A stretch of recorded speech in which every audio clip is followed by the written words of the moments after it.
Hey everybody, it's Lisa from 2creatorwebsite.com. As you can see, I stuck with the boring backdrop. Thanks guys for your comments. I know it's not the popular choice. It's not for me. I think the desk looks better too, but it's all about what's less distracting. And I think this backdrop, even though it's not pretty, is much less distracting and it's going to work for me now. And hopefully, for most of you guys, it's not about what's behind me. It's about what I'm saying, what's coming out of my mouth, how I'm helping you through video. And let's remember that that is the most important component. It doesn't really matter what is behind me. So let's talk about today's topic. I got an email from someone last week. Great question. Lisa, if you could start over today, or if you had to start over today, say you had no success, no money coming in from the internet, and you had $300 to spend, how would you spend it? Great question. If you don't want to buy Site Build It, which is $300, that's an option. That's an option. Not saying you have to. Not saying it's the best for everybody, but it is an option. If you don't want to do that, the other option is, of course, to buy a cheaper host. And but whatever you do, make sure you buy your host. Do not start a business on blogspot.com, blogger.com. I just don't think people take you seriously when your address is business.blogspot.com. It just doesn't look good, in my opinion. And again, like I said, I'm talking about an affiliate marketing business. I'm not talking about if you want to create an e-commerce store or whatever. I'm just speaking for affiliate marketing. And of course, if you're going to do an e-commerce store, of course, you'd have to have a domain name and hosting too. But I just want to make sure that you understand I'm only talking about affiliate marketing right now, okay? But a lot of these things you can apply to any type of website. So I would definitely pay for my website. I would invest in a good camera with digital or HD, a digital camera with HD capabilities so you can do some decent YouTube videos. Never underestimate, guys, what YouTube has done for my affiliate marketing biz. 2008 was a record year for me, a year where we started the recession, people were losing their jobs, and yet I was having a record year, and I credit YouTube largely for that.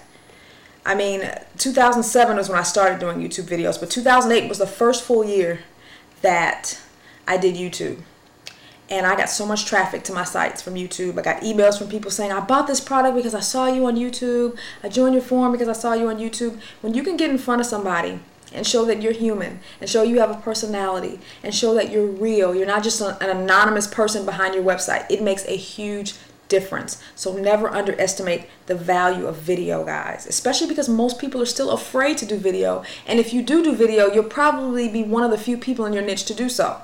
So great advantages. I would also get some good software because you want to edit your videos. You don't want to see yourself getting up, turning on the camera, turning off the camera. You might want to add a little bit of music. I use Pinnacle Studio. I'm using version 12. It's okay. There's probably better products out there. It kind of freezes up a little bit, but it works. I just stuck with it because it's what I'm familiar with. I know Mac users, there's Final Cut. It's very pricey, but it's sweet if you can get your hands on it. I know iMovie, I think, is the free version, and then for Windows users, Windows Movie Maker is the free version for Windows users. And you can do some nice stuff with Windows Movie Maker, especially the Vista version. I mean, it's not like buying a paid software program, but you can still do some nice edits there. So you definitely want to have some type of software to edit your videos. The other thing I would buy, and this, some of you may not agree with this, but I would invest in some long tail keywords with AdWords or Yahoo Search Marketing. And when a lot of people think of these programs, they think of it's pay per click, and they think of using it to sell other people's products, meaning you bid on a keyword phrase and you try to make a profit selling the product. Well, what I'm talking about using pay-per-click for, and I still use it somewhat today, off and on, just to buy cheap keywords while you're waiting for the free natural search engine traffic. One thing I do is I purchase, like I said, really long tail. When I say long tail keywords, what that means is they're keywords that are not searched for as much, so there's not a lot of competition, so you'll pay less per click. So what you do is you set a little budget with AdWords or Yahoo Search Marketing, and you say, I only want to spend $4 a day, $5 a day, and you bid on these relevant keywords. So when people type in, if you have a site on golf and you bid on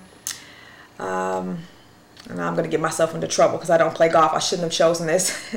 But let's say you bid on how to drive a golf cart. Just something random.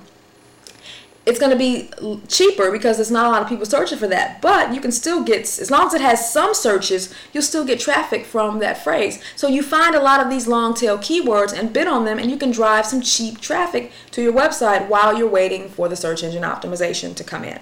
And to be honest, guys, that's all I would really spend money on. I would not go crazy buying traffic from these shady systems that say, oh, we'll send you 5,000 visitors a day. Most of those are shady. They can't guarantee targeted traffic, and you don't even know if they're using real people. It could be like a bot simulating traffic to your site, and it's not even real people. I wouldn't pay for directory submissions. Google has already said they don't value most directories, especially the directories that accept anyone. They only value the directories that use discretion. So Yahoo's directory or the Open Directory, those are the only free one. Oh, well, the Yahoo directory is not free, but those are the two directories that they value. If you just have to submit to directories, I'm just not a fan of them, sorry. At least choose ones that are related to your niche and ones that use some type of discretion. They don't just accept everyone. But yeah, in the beginning, guys, it's all about writing content. And I know a lot of you guys think it's saturated out here. I disagree. Yes, well, it is. Some niches especially are really saturated. But even though there are a lot more people trying to make money online now, there's still a large percentage of those people that are building crappy sites. So yes, you have way more people trying to make money online, but you still have a great percentage, and it may be even larger now because people are so desperate to make money, of sites that are worthless. And those people are not going to be your competition. If you I'm such a fan of spending the first couple of months really developing a strategy for how you want to present yourself, build your brand. I just wrote a blog post today about that. Go to my blog. It's called The Bread and Butter of Affiliate Marketing. And if this is later, like a couple months down the line, you have to search for it on my blog. But I just talk about how my success is comprised of me learning how to build my brand through YouTube, through Twitter, through all these different free channels that are available. I have not spent a lot of money to get to where I'm at, and you should not have to either for affiliate marketing for most sites. So I hope that's helped you guys out. I don't really think you have to go broke in this business, even today in 2009 when things are more saturated. I think if you really develop a strategy and work on being useful and develop quality content, you can do a lot and spend very little. So good luck, guys. Check out my blog post because I think it'll help you. And I'll see you later. Bye.